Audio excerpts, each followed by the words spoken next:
on to number 3, where we're solving these trig equations.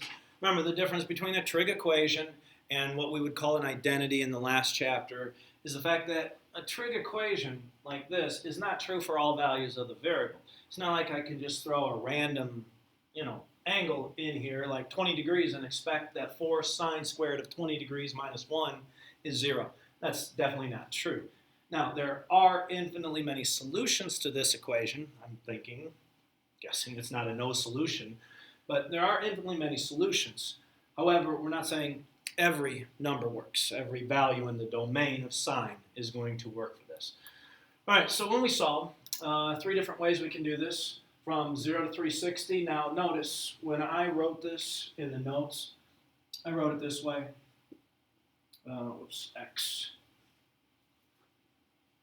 less than 360. And a lot of times I included the 360. Well, this parenthesis tells me they don't want that included, which is fine. That's their call.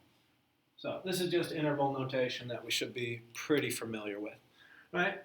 So 0 to 2 pi, and of course the all values.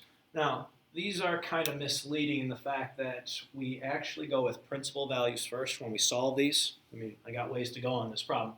But when we get down to the main factors, we're going to be looking at the principal values first to give us a clue on the 0 to 360, which again we can easily convert to radians, and we should be able to easily find all values. So one kind of leads into the other, All right, to begin with, looking at this particular equation, I'm seeing that we're probably going to be using the square root property here. We have one lone trig function, and it is squared. I'm thinking the square root property is our best bet. Though notice we could do the difference of 2 perfect squares here. It would factor that way. But generally, I'm just going to do the square root property on problems like this. So sine squared theta. Let's add 1 to both sides.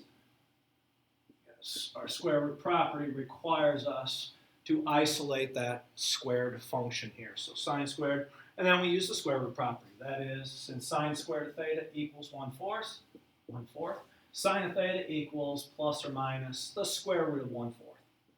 And the square root of 1/4, well, that's a half. So we got sine of theta equals plus or minus 1/2. Then we go over here and say, okay, let's split this up. Sine of theta is a positive 1/2, or sine of theta is negative 1/2.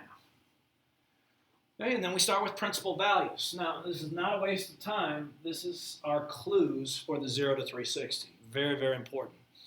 All right, so sine of theta equals 1/2. We know that our principal value for this, the sine inverse of 1/2, literally the functional inverse of sine of 1/2, that principal value will be 30 degrees.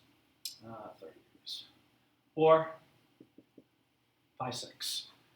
Sine inverse of negative 1/2, remember you have to go to quadrant 4, call it a negative angle, so we'll just steal those and say a negative 30 or negative pi 6.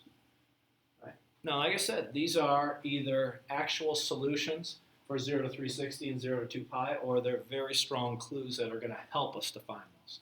All right, so now let's go 0 to 360. So 0, 360. Again, remember, we're not including 360, but we are including 0. So is 30 between 0 and 360? Yeah, of course it is. So 30 degrees is one of my solutions. I just put the radian underneath there. So we can handle both of them at the same time. So 0 to pi. Hopefully I'm not doing too much.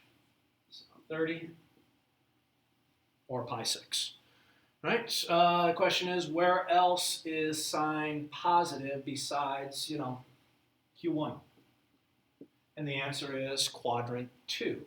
So below this, why don't we draw a quadrant 2 angle with a reference of that principal value, that 30 degrees. And then we can see that our other solution is going to be 150 from 0 to 360, or 5 pi 6. We're talking 0 to 2 pi. Right? So those are the solutions for this first sine of theta equals 1/2. For the negative 1/2, well, We can see negative 30 is no good, but we can use it. So let's go down here. If we draw a negative 30 degree angle, of course, that puts us in quadrant 4. We just have to go with the positive version, which should be 330 degrees. Right? So let's convert that to our radians. I believe that would be 11 pi 6. Right? And then we just have to ask ourselves, where else is sign negative besides Q4? And the answer is, well, quadrant 3. So just draw quadrant 3 also with a reference of 30 degrees. And we can see our other solution will be 210 or 7 pi 6. So as far as 0 to 360, we have 4 solutions. That would be 30, 150, 330, 210. 0 to 2 pi is pi 6, 5 pi 6, 11 pi 6, 7 pi 6. Now for all solutions, trying to think, it's 30 degree reference in each quadrant. I'm not seeing an easy way to do this outside of just doing the coterminal angles for all 4 of those. I'm sure there is a clever way of doing those to hit certain multiples. Like, for example, what they would probably do in a book is say, well, these solutions are diametrically opposed, but that can get you in trouble because sign is positive in this quadrant, negative in that quadrant. But those are both solutions, so they might just do that with 180 degrees there. But I'm not going to worry too much about this all values or getting real clever with these answers. So just say your final answers. All we have to do is for each of these degrees, just put plus or minus 360 k, or if you're just letting k be an integer, you don't need a plus or minus. It's plus 360k, and k can run, any integer, which we know our integers to be -2, -1, 0, 1, 2, etc. Right, so the negatives are taken care of.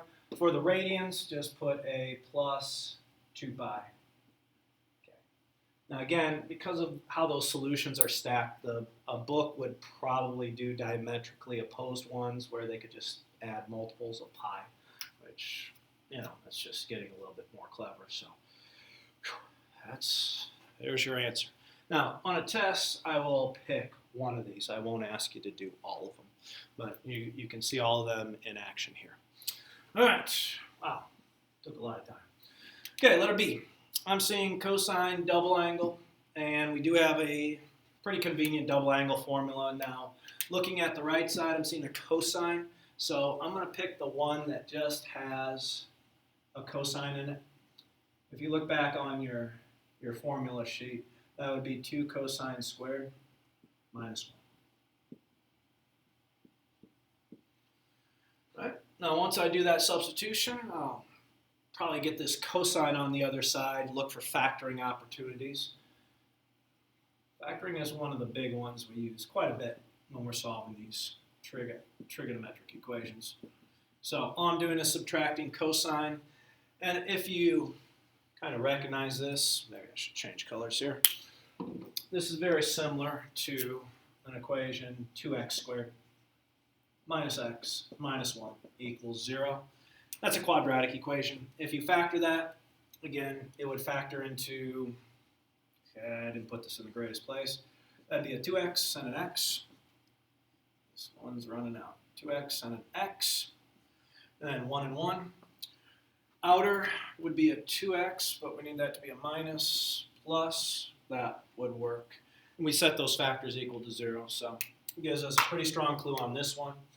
We're going to go with 2 cosine of x, what I do, plus 1, and then cosine of x minus 1. Set those two factors equal to 0, and then get them by themselves. So 2 cosine of x plus 1 equals 0, cosine of x minus 1 equals 0. So get cosine of x isolated, so subtract 1, divide by 2. We're looking at negative 1/2. Here, add 1. so solving the first one, if we go to principal value, let's just get to it. The principal value for the cosine of x equals -1/2, or the cosine inverse, remember, cosine inverse of -1/2. What you're looking at is a quadrant 2 angle. Quadrant 2 angle that's going to have a reference of 60 degrees. Get rid of that negative.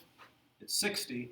With the negative, it's quadrant 2, reference is 60, so you're actually talking about 120 degrees.